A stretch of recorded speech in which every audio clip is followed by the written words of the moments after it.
24 மணி நேரத்திற்கு முன்பாக பாரதிய ஜனதா கட்சி என்கின்ற உலகத்திலேயே மிகப்பெரிய கட்சிக்கு 45 வயதான ஒரு இளைஞரை பீகாரில் இருந்து இந்த செயல் தலைவராக தேர்ந்தெடுத்திருக்கிறது இந்த கட்சி.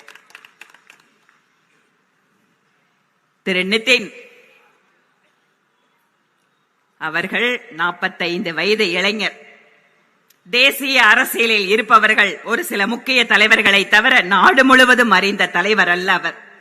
ஆனாலும் கூட இத்தனை மாநிலங்களில் ஆட்சியில் இருக்கின்ற உலகத்தினுடைய மிகப்பெரிய அரசியல் கட்சிக்கு ஒரு சாதாரண குடும்பத்தில் இருக்கக்கூடிய இளைஞரை தேசிய தலைவராக வர முடியும் என்கின்ற வாய்ப்பினை கொடுத்துக் கொண்டிருப்பது பாரதிய ஜனதா கட்சி. மேடையில் இருக்கக்கூடிய ஏன் இங்கு எதிரே அமர்ந்திருக்கக்கூடிய சாதாரண தொண்டன் கூட இந்த அரசாங்கத்தின் அல்லது கட்சியின் உயர்ந்த பொறுப்பை அடைய முடியும் என்கின்ற ஜனநாயக தன்மை இருக்கக்கூடிய கட்சி பாரதிய ஜனதா கட்சி. ஆனால் திராவிட முன்னேற்ற கழகத்திலே முதல் குடும்பத்து நபரை தவிர அந்த கட்சிக்கு எத்தனை தியாகத்தை செய்திருந்தாலும் எத்தனை காலம் உழைத்திருந்தாலும் முதலமைச்சர் என்கின்ற நாற்காலி அது கோபாலபுரத்து குடும்பத்திற்கு மட்டுமே சொந்தமானது. இது ஜனநாயகம் பேசுகின்ற கட்சியா?